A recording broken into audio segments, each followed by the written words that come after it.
ससुराल बनारसी। दीपा क्या है ये? हम सबने डिसाइड किया था कि प्रीति की शादी में सब शिफॉन की साड़ी और बैकलेस ब्लाउज पहनेंगे, और तू ये न्यूली मैरिड लड़कियों की तरह लाल बनारसी साड़ी पहनकर आ गई।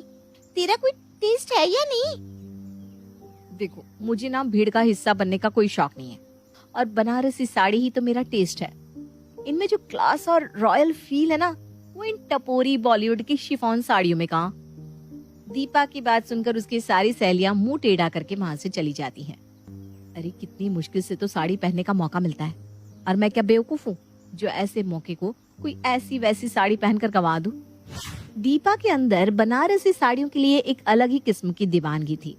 दिल्ली जैसे शहर में रहकर भी जहाँ हर कोई दिखने के लिए नई नई चीजें ट्राई करता है, दीपा की जान पारंपरिक बनारसी साड़ी पर अटकी हुई थी। दीपा बेटा, हिमांशु बहुत अच्छा लड़का है, हमारी पहचान का भी है।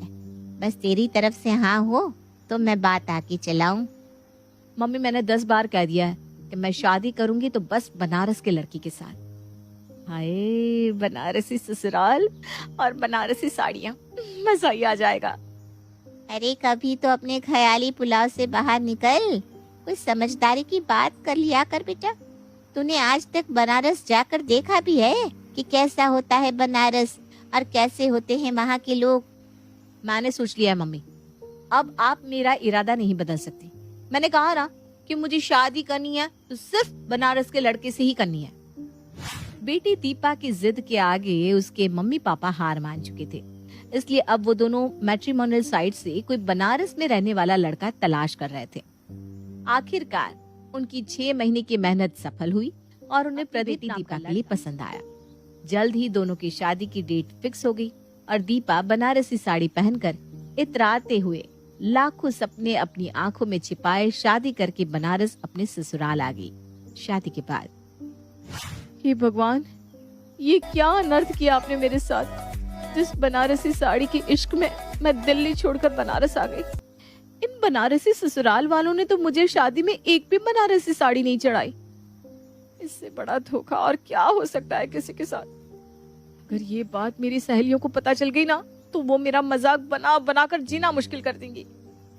खैर, शादी तो हो चुकी थी और इस सच को पलट पाना अब नामुमकिन था, इसलिए बेचारी दीपा बुझे मन से मुंह दिखाए के लिए तैयार होकर हॉल में आ जाती है। ये कहा है बहुरिया, सिंदूर यहाँ नहीं चलेगा। शादी में प्रदीप ने जिस पीले सिंदूर से मांग भरी थी ना, वही लगाना है तुमको। और ये क्या 2 चुटकी सिंदूर लगा लिया? अरे नहीं कि दुल्हन ऐसा तैयार होती है का? जाओ तो छुटकी भाभी को अच्छे से तैयार कर दो जरा, और हाँ, सीधे पल्ले की साड़ी पहनाना बहुरिया को। ननद छुटकी ने थोड़ी ही देर में दीपा का ऐसा हुलिया बना दिया था कि वो खुद को भी पहचान नहीं पा रही थी। गहरे लाल रंग की लिपस्टिक, लंबी सी मांग में जी भर कर लगाया हुआ पीला सिंदूर और सितारों वाली संतरी रंग की साड़ी पहनकर जब दीपा ने खुद को आईने में देखा तो उसके होश ही उड़ गए। खैर, अभी तो दीपा ने इस शादी नाम के लड्डू का एक छोटा सा टुकड़ा ही चखा था, असली स्वाद आना तो अभी बाकी था। अब लग रही हो ना तुम नाई की बहुरिया। देखा बहू, अब तुम्हें ना ऐसा ही अच्छे से सज सवर कर रहा है ना। अच्छा, पहले दिन ना बहुत से गीत सुनने का रिवाज है, इसलिए मौलिक की औरतें आने वाली है। तुम जरा घूंघट रखना सर पर उनके सामने है। कुछ देर बाद मोहल्ले की औरतें मुंह दिखाए के लिए इकट्ठा हो गई थी। बाकी तो सारी खुशी हवा हो गई जब उसने वहाँ गाए जा रहे गाने सुने। मोहल्ले की औरतें भोजपुरी में गीत गा रही थी, जिनका एक भी अक्षर दीपा को समझ में नहीं आ रहा था। अरे बहुरिया, तुम भी गा लो, ये तो सगुन होत है। अब मैं क्या बताऊं कि मुझे पता ही नहीं कि आप लोग क्या गा रही हैं। और वो सीला वाला भोजपुरी गाना तो लगाओ, आज बहुरिया को उसी पर नचाएंगे। प्लीज आप लोग करिए ना, मुझे भोजपुरी समझ में नहीं आती, ना ही मुझे बोलनी आती है। मैं क्या करूं, कुछ समझ में नहीं आ रहा। आय भोजी, अंग्रेजी गाना लगवाओ ना, इनको हमारी भाषा समझ में नहीं आ रही। नहीं नहीं नहीं, मुझे डांस भी नहीं आता है। किसी तरह मोहल्ले की औरतों से जान छूटी तो सासू माँ ने उसे अपने पास बुला लिया। अच्छा दीपा, आज तुम्हारी पहली रसोई का शगुन करवाना है। तो ऐसा करो, तुम चावल का पीठा और सत्तू का पराठा बना दो। हे भगवान, ये कौन सी रेसिपी है? चावल का पुलाव तो सुना था, पीठा पहली बार सुन रही हूँ। लगता है गूगल बाबा की शरण में ही जाना पड़ेगा। और दूसरा क्या नाम बताया था? सत्तू का पराठा। सत्तू तो बचपन में दादी पानी में घोलकर पीने के लिए देती थी। उस सत्तू का पराठा भी बनता है? भगवान, कैसे कैसे लोग रहते हैं दुनिया में, न जाने क्या क्या खाते हैं। घबराते हुए दीपा रसोई में जाकर अपना मोबाइल फोन उठाती है और गूगल की मदद से सत्तू के पराठे और चावल के पीठे की रेसिपी ढूंढने लगती है। गूगल पर 2-3 पेज सर्च करने के बाद आखिरकार दीपा को चावल का पीठा बनाने की रेसिपी मिल जाती है। लेकिन उसे ये समझ में आ जाता है कि ये कोई आम रेसिपी नहीं है। इसे बनाने के लिए तो ढेर सारी प्रैक्टिस का होना बहुत जरूरी है। किसी तरह बेचारी टेढ़े मेढ़े पीठे बनाकर तैयार कर देती है। अब उसके बाद बारी थी सत्तू के पराठे की। सत्तू का पराठा बनाने के लिए भी बेचारी दीपा गूगल का ही सहारा लेती है और गूगल पर बताए अनुसार सारा सामान इकट्ठा करने के बाद सत्तू की स्टफिंग तैयार करती है। 3 घंटे तक मेहनत करने के बाद आखिरकार के बताए अनुसार दोनों व्यंजन तैयार कर देती है। देख बहू, आज तेरी रसोई की ना परीक्षा है। समझ ले, जो तूने बढ़िया खाना बनाया होगा तो तुझे गिफ्ट भी बढ़िया मिलेगा, और जो तेरे हाथ का बना खाना हमें पसंद ना आया तो गिफ्ट तो तू भूल ही जा। अरे गिफ्ट विफ्ट जाए भाड़ में, बस खाना खाने लायक बना हो। मुझे इससे ज्यादा और कुछ नहीं चाहिए। ए भगवान, थोड़ी सी इज्जत रख लेना आज। अरे बहू, ये पीठा तो खोया डालकर बनता है ना, तुमने इसमें आलू भरकर बना दिया। आई एम सॉरी पापा जी, लेकिन मुझे तो यही रेसिपी मिली। अरे तुम्हें इतना भी पता नहीं? नहीं, दुल्हन पहली रसोई में मीठा पीठा बनाती है या नमकीन? मम्मी जी सच बताऊं तो मुझे ये भी नहीं पता था कि पीठा क्या होता है। मीठा खट्टा तो दूर की बात है, मैंने तो गूगल से रेसिपी देखकर बनाया है। अब उसमें जैसा लिखा था मैंने वैसा ही बना दिया। तभी तो हम कहते हैं अपने तरफ की लड़के लाएंगे तो सही रहेगा। अब इकलौते बेटे की शादी इस दिल्ली वाली से करा दी। हमारी तो जिंदगी के रिवाज सिखाते सिखाते।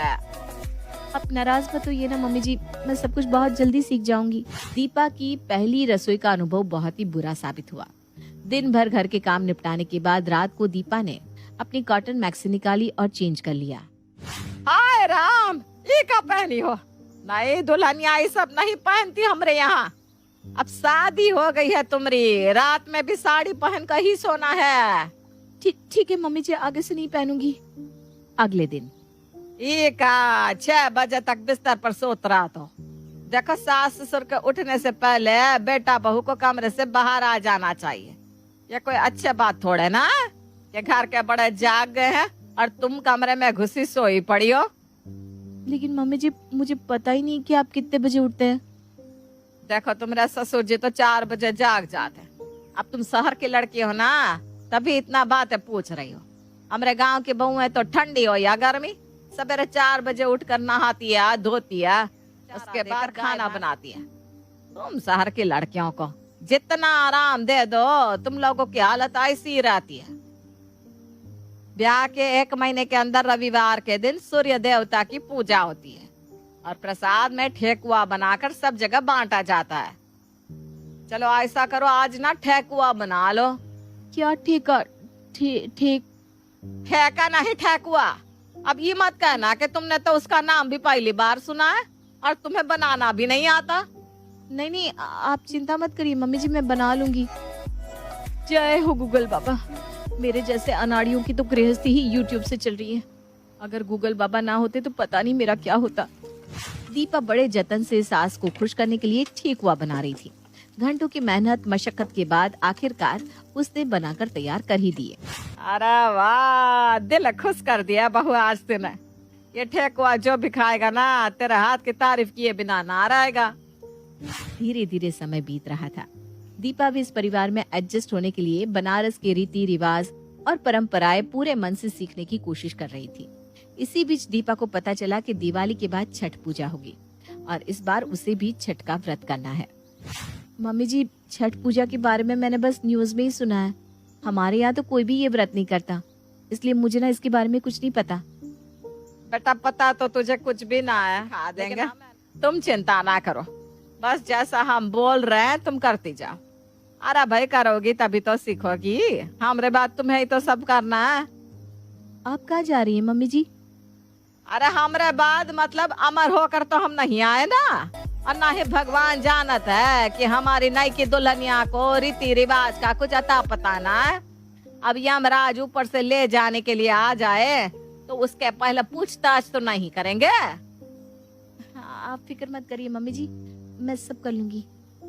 छठ करने का वादा तो दीपा ने कर दिया था, लेकिन उसे अभी तक अंदाजा नहीं था कि ये कितना कठिन व्रत होता है। फिर भी 3 दिन तक चलने वाले इस महापर्व को दीपा पूरी श्रद्धा से निभा रही थी। तीसरे दिन उगते सूर्य को अर्घ्य देने के बाद, बेशक तू दिल्ली की लड़की है, लेकिन तूने पूरे दिल से हमारी परंपराओं को अपनाया है। मुझे पता चला कि तुझे बनारसी साड़ियों का बहुत ही शौक है। तेरे लिए ये बनारसी साड़ियां मंगवाई है, तू इसे अपना इनाम समझ ले। सास के हाथ में साड़ी के 3 पैकेट देखकर दीपा के मुरझाए चेहरे पर चमक आ गई थी। आखिरकार उसके जीवन में वो घड़ी आ ही गई थी जिसके लिए उस बेचारी ने न जाने कितने पापड़ बेले थे। साड़ी को देखते हुए दीपा की आंखों में खुशी के आंसू चमक रहे थे। आखिर सच्चा प्यार ऐसा ही तो होता है, क्यों? सही कहा ना?